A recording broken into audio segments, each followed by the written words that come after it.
ನಮಸ್ಕಾರ, welcome back to my channel. ನಾನಿವತ್ತು ಬಸಳೆ ಸೊಪ್ಪಿನ ಸಾರನ್ನು ಮಾಡ್ತಾ ಇದ್ದೀನಿ. ತುಂಬ ರುಚಿಯಾಗಿ ಬರುವಂತಹ ಈ ಸಾರು ತರಕಾರಿಗಳಲ್ಲೇ ಅತ್ಯಂತ ತುಂಬಾ ರುಚಿಯಾಗಿರುವಂತಹ ಸೊಪ್ಪಿನ ಸಾರಿದು.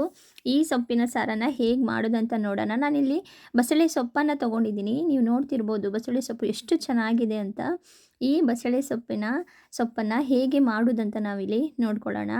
ನಾನಿಲ್ಲಿ ಇದಕ್ಕೆ ಅವರೆಕಾಳನ್ನು ತೊಗೊಂಡಿದ್ದೀನಿ, ಅಂದರೆ ಅಲಸಂದೆ ಕಾಳು ಆದರೂ ಆಗ್ತದೆ. ಆ ಅಲಸಂದೆ ಕಾಳನ್ನು ತೊಗೊಂಡು ನಾನು ಈ ರೀತಿ ನೆನೆಸಿಟ್ಕೊಂಡಿದ್ದೀನಿ. ಒಂದು ತಾಸಾದರೂ ನೆನೆಸಿಟ್ಕೋಬೇಕು, ಬೇಗ ಬೇಯ್ತದೆ.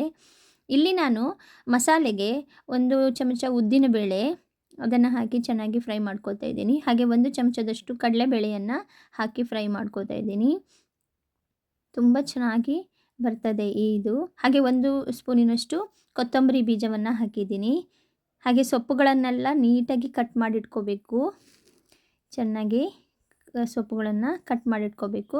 ಈ ಮಸಾಲೆನ ಕೂಡ ಚೆನ್ನಾಗಿ ಫ್ರೈ ಮಾಡ್ಕೋಬೇಕು. ನಾನಿಲ್ಲಿ ಒಂದು ಅರ್ಧ ಸ್ಪೂನಷ್ಟು ಜೀರಿಗೆಯನ್ನು ತೊಗೊಂಡಿದ್ದೀನಿ. ಹಾಗೆ ಒಂದು 5-6 ಕಾಳು ಮೆಂತ್ಯವನ್ನು ತೊಗೊಂಡಿದ್ದೀನಿ. ಇದನ್ನು ಕೂಡ ಫ್ರೈ ಮಾಡ್ಕೋಬೇಕು. ಏನು ಹುರ್ಕೊಳ್ಳುವಾಗ ಆ ಅರೋಮೆ ಏನಿದೆ ಹೊರಗಡೆ ಬರಬೇಕು. ಆ ರೀತಿ ಆ ಪರಿಮಳ ಬಂದಾಗ ಅದಾಗಿದೆ ಅಂತ. ನಾನಿಲ್ಲಿ ಒಂದು 7ರಿಂದ 8 ಮೆಣಸನ್ನು ತಗೊಂಡಿದ್ದೀನಿ. ಕೆಂಪು ಮೆಣಸಿನ ಬ್ಯಾಡಿಗೆ ಮೆಣಸಿನಕಾಯಿಯನ್ನು ತೊಗೊಂಡಿದ್ದೀನಿ. ಇದನ್ನು ಕೂಡ ಚೆನ್ನಾಗಿ ಹುರ್ಕೋಬೇಕು.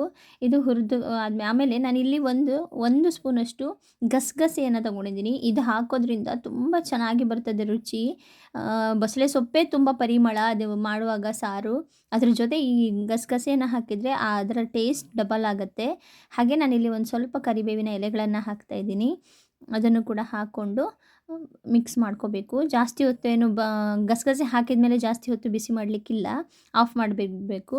ಈಗ ನಾನು ಇದಕ್ಕೆ 1 ಕಪ್ಪಿನಷ್ಟು ತೆಂಗಿನಕಾಯಿಯನ್ನು ಹಾಕ್ತಾಯಿದ್ದೀನಿ.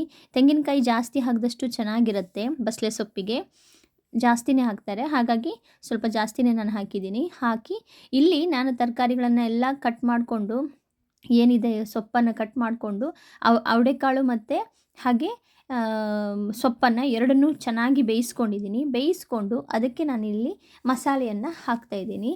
ಎರಡನ್ನೂ ಬೇಯಿಸ್ಕೋಬೇಕು, ಯಾಕಂದರೆ ಒಂಥರ ದಂಟಿರೋದ್ರಿಂದ ಅದೊಂದು 2 ವಿಜಿಲ್ ಆದರೂ ಕೂಗಬೇಕು.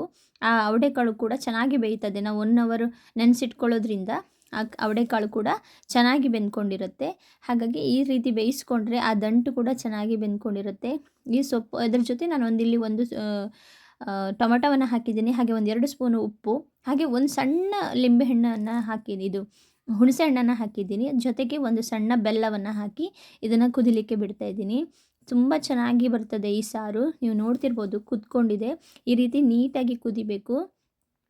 ಚೆನ್ನಾಗಿ ಕುದಿಸ್ಕೊಂಡ್ರೆ ನಾವು ಮಾಡಿದಿರುವಂತಹ ಬಸಳೆ ಸಾಂಬಾರು ರೆಡಿ ಆಗುತ್ತೆ. ನೀವು ನೋಡ್ತಿರ್ಬೋದು ಎಷ್ಟು ಚೆನ್ನಾಗಿ ರೆಡಿಯಾಗಿದೆ ಅಂತ.